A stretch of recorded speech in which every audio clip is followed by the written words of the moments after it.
Welcome to our YouTube channel. Now learn chemistry in an easy way.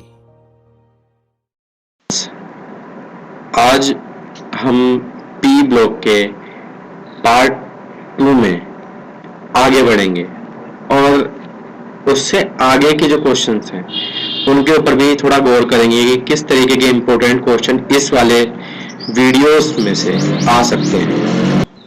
And also with the help of this we discuss some various important questions जो कि competition में भी आते हैं, board में भी आते हैं, चाहे सीबीएसई बोर्ड हो, चाहे यूपी बोर्ड हो, आईसीएसई बोर्ड हो, हर कहीं पे आपको इनसे क्वेश्चन देखने के लिए मिल जाएंगे। तो इससे पहले मैं क्या थोड़ा सा इंपॉर्टेंट पढ़ा चुका हूं, तो आपको थोड़ा सा मेमोराइज करा देता हूं कि मैंने ओजोन के बारे में पढ़ाया था इससे लास्ट पॉइंट, जब मैं जो हूँ इससे पहले की वीडियो बनाई थी और उसमें ओजोन मैंने पढ़ाया था। ओजोन लेयर डिप्लीशन भी पढ़ाया था कि ओजोन लेयर डिप्लीशन क्या है, ये भी पढ़ाया था। बहुत इंपॉर्टेंट टॉपिक है, बिल्कुल भी ऐसा नहीं है कि इससे क्वेश्चन नहीं आ सकते। ये जनरल नॉलेज का भी क्वेश्चन है कि क्या ओजोन डिप्लीशन जो है उसकी क्या वजह है, किस वजह से वो होता है। आप कहीं भी एग्जाम में जाओ आपको इससे जरूर क्वेश्चन मिलेगा। मुझे आपसे ये बताना है कि इंपॉर्टेंट क्वेश्चंस कैसे बनते हैं और कहां से बनते हैं, वही मुझे आपको बताना होता है। मैं आपको कोशिश करूंगा कि मैं इसे पढ़ाते हुए आपको सारे में मार्क करवा दूं जहां से क्वेश्चन बनने की थोड़ी सी उम्मीद है। ओके, तो आगे चलते हैं। मैं इससे पहले ओजोन डिप्लीशन, ये ozone, simple oxides, properties, dioxygen, oxygen, ये सब मैं आपको पढ़ा चुका हूं। क्योंकि ऑक्सीजन का ग्रुप चल रहा है तो बहुत ज्यादा इंपॉर्टेंट है, क्योंकि एनवायरमेंट में ऑक्सीजन का बहुत लेना देना है, नाइट्रोजन का भी बहुत लेना देना है, लेकिन ऑक्सीजन अपने आप में ही बहुत इंपॉर्टेंट पॉइंट है। तो हम इसे चलते हैं। ओजोन डिप्लीशन आपने कंप्लीट कर लिया था। ये O3 का स्ट्रक्चर बहुत ज्यादा इंपॉर्टेंट था, कहीं भी एग्जाम में आ जाता है, बहुत बार पूछा भी जा चुका है। आज हमें पढ़ना है सल्फर। अब सल्फर क्यों इंपॉर्टेंट है? सल्फर इसलिए इंपॉर्टेंट है क्योंकि सल्फर के कंपाउंड हमारे एनवायरनमेंट में पोल्यूटेंट की तरह काम करते हैं। SO2 एक एयर पोल्यूटेंट है। दूसरी बात कि सल्फर जो है वो बहुत सारी दवाइयों में भी डलता है। वहां पे जो भी इचिंग की दवाई होती हैं उनमें सल्फर जरूर डलता है। और इसकी जो स्ट्रक्चर है उसके ऊपर भी बहुत काम किया गया है कि भाई किस तरीके से सल्फर के जो एरोट्रोप्स हैं, S6 की बात करूं या S8 की बात करूं, ये सारे जो इनके स्ट्रक्चर हैं वो कैसे कैसे। एक्चुअली मैं जो ये नोट्स पढ़ा रहा हूँ, इन नोट्स के बाद मैं इसमें इसके अलावा बहुत सारे पॉइंट अभी और क्लियर करवाऊंगा जिनमें जो है बहुत सारी प्रिपरेशन आती है, क्योंकि यूपी बोर्ड के बच्चों के लिए प्रिपरेशन भी इंपॉर्टेंट है। कि अगर मैं बात करूं HNO3 की प्रिपरेशन की बात करूं, NH3 की प्रिपरेशन की बात करूं, तो वो प्रिपरेशन आती है पेपर में, तो मुझे वो भी करानी है आपको। तो उन प्रिपरेशन को कराने के बाद मैं आपसे इससे रिलेटेड हर क्वेश्चन आपको करवाऊंगा। जो एक्सरसाइज मैंने दिए हैं, जो एनसीईआरटी में दिए हैं, उन्हें भी मैं कराऊंगा। एनसीईआरटी एग्जाम्पल पूरा का पूरा मैं इसमें से क्वेश्चन करवाऊंगा कि एग्जाम्पल भी कौन कौन से मुझे करवाने हैं। तो मैं आगे चलता हूं। तो वो कह रहा है कि सल्फर के एरोट्रोप्स के बारे में बात कर रहा है कि sulphur exhibit allotropy, two important allotropes of which are, कि वो बता रहा है कि एरोट्रोप्स जो है सल्फर के वे दो बता रहा है। एक येलो रोम्बिक अल्फा सल्फर, दूसरा मोनोक्लिनिक बीटा सल्फर। तो अल्फा सल्फर और बीटा सल्फर, अब ये है क्या? अल्फा सल्फर और बीटा सल्फर ये इनके स्ट्रक्चर के ऊपर दिया हुआ है। स्ट्रक्चर भी आगे आ जाएगा, कहीं ना कहीं पे क्वेश्चन आएगा उससे रिलेटेड, मैं उसमें ही करा दूंगा। तो लेकिन ये स्ट्रक्चर के बेसिस पे है, थोड़ा बहुत इनकी प्रॉपर्टी के बेसिस पे है। ठीक है। स्टीरियो केमिस्ट्री अल्फा और बीटा जो है उनके बारे में बताती है। तो स्टीरियो केमिस्ट्री के जो ऑर्गेनिक चलती है तो उसमें स्टीरियो केमिस्ट्री में इसका बहुत बड़ा लेना देना आ जाता है। वहां पे ही बताया जाता है कि किस तरीके से आपको ये इंपॉर्टेंट पॉइंट मिलेंगे। तो हम इसे आगे बढ़ते हैं कि अल्फा सल्फर को अगर 369 केल्विन से ऊपर गर्म करेंगे तो वो किसमें चेंज हो जाएगा? Beta sulphur. और अगर आप बीटा सल्फर को 369 से बिलो पे गर्म करेंगे तो वो जो है अल्फा सल्फर में हो जाएगा। तो इसका मतलब यह है कि ये दोनों जो है एक इक्विलिब्रियम पोजीशन में कन्वर्ट हो सकते हैं, जिसमें थोड़ा टेम्परेचर कम करोगे तो अल्फा सल्फर में हो जाएगा, ज्यादा करोगे तो बीटा सल्फर में हो जाएगा। तो इंटर कन्वर्टेबल है। तो हमें जो है क्या पढ़ना है कि वो बोल रहा है at 369 kelvin both forms are stable. ठीक है जी, both forms are stable. Acid puckered shape in both form and has a crown shape. तो तो इसे भी बोलते हैं कि पकड़ शेप और क्राउन शेप के बारे में क्या कहना है इनका। तो पकड़ शेप और क्राउन शेप दोनों जो है बहुत ज्यादा इंपॉर्टेंट है, हमें जो है उनके बारे में भी पता होना चाहिए बिल्कुल। तो मैं अगर पकड़ शेप की बात करूं तो ये जो आपके सामने जो दिखाई दे रही है एक पकड़ शेप है, जिसे वो जो है क्राउन शेप भी कहता है। तो आप इसमें ये देख सकते हैं कि एस की मैं पोजीशन बता देता हूं, ये एस की पोजीशन है, ये एस की पोजीशन है, ये एस की पोजीशन है, ये एस की पोजीशन है, ये एस की पोजीशन है, ये एस की पोजीशन है, ये एस की पोजीशन है। तो देखो 1 2 3 4 5 6 7 8, तो ये जो स्ट्रक्चर है ये क्राउन शेप स्ट्रक्चर है जिसके बारे में बता रहा है।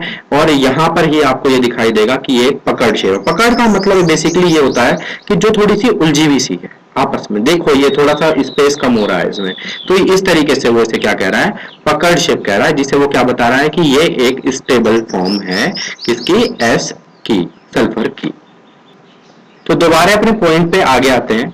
अब हम ये पढ़ते हैं सल्फर डाइऑक्साइड। तो ये आपको क्राउन शेप तो पता लग गया कैसी है, आप क्राउन शेप को अपनी कॉपी में ड्रॉ कर सकते हैं, बहुत इंपॉर्टेंट है।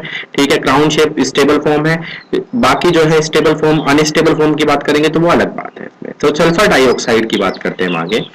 The molecule of SO2 is angular, it is resonance hybrid of two canonical form. तो ये जो SO2 का स्ट्रक्चर जो आपको सामने दिखाई दे रहा है बहुत इंपॉर्टेंट स्ट्रक्चर है। इसमें आपको रेजोनेंस की कंडीशन भी दिखाई दे रही होगी कि ये रेजोनेंस कर रहा है, बॉन्ड जो है अल्टरनेशन में घूम रहा है।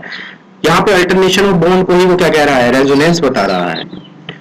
अब जब ये रेजोनेंस के बारे में बता रहा है तो ऑटोमेटिकली बात है कि भाई ये इंपॉर्टेंट तो हो जाता है, तो हमें रेजोनेंस के बारे में तो इसने बता दिया। अब हमें आगे चलना है प्रिपरेशन। प्रिपरेशन में वो ये कह रहा है कि sulphur dioxide is form together with a little 6 to 8 sulphur trioxide when sulphur is burned into air of oxygen.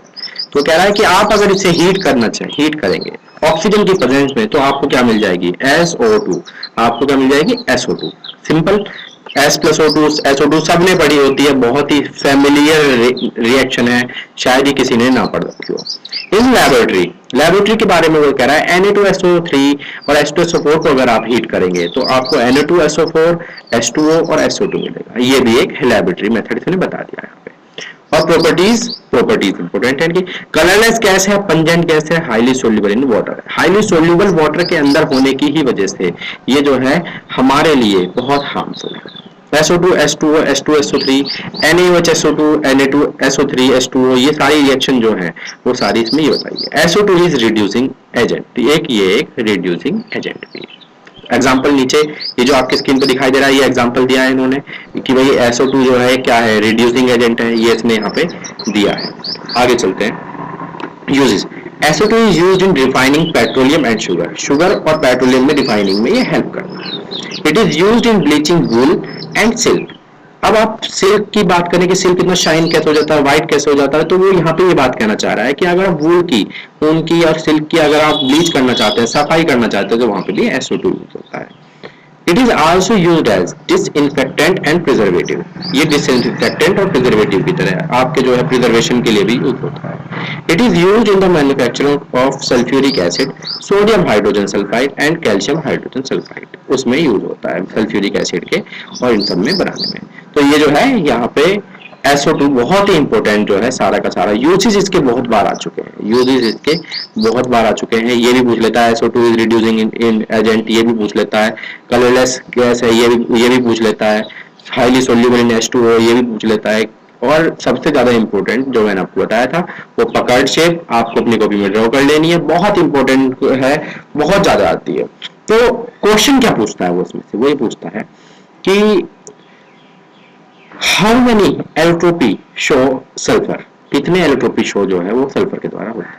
ठीक है, ये तो हो गया आपका एक क्वेश्चन। बाकी वो कई बार ये पूछ लेता है कि इज SO2 शो रेजोनेंस, क्या रेजोनेंस शो करता है SO2, और if SO2 show resonance kindly draw the structure of resonance condition के कैनोनिकल फॉर्म मुझे ड्रॉ करके दिखाओ। बहुत ज्यादा आ जाता है।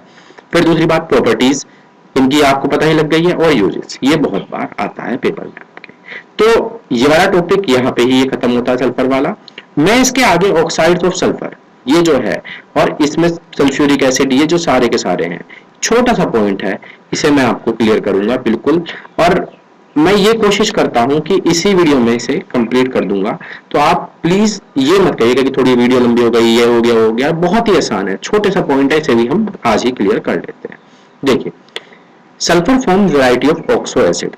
All oxo acid sulphur are dibasic. तो डाई बेसिक की बात कर रहा है oxo acid. H2SO3, H2SO4, H2S2O8, H2S2O7, ये जो सारे हैं, ये जो है क्या है, सल्फर के ऑक्सो एसिड। अब क्या आता है इसमें, इसमें स्ट्रक्चर ड्रॉ करने के लिए आ जाते हैं सारे स्ट्रक्चर, एक एक स्ट्रक्चर इंपॉर्टेंट है।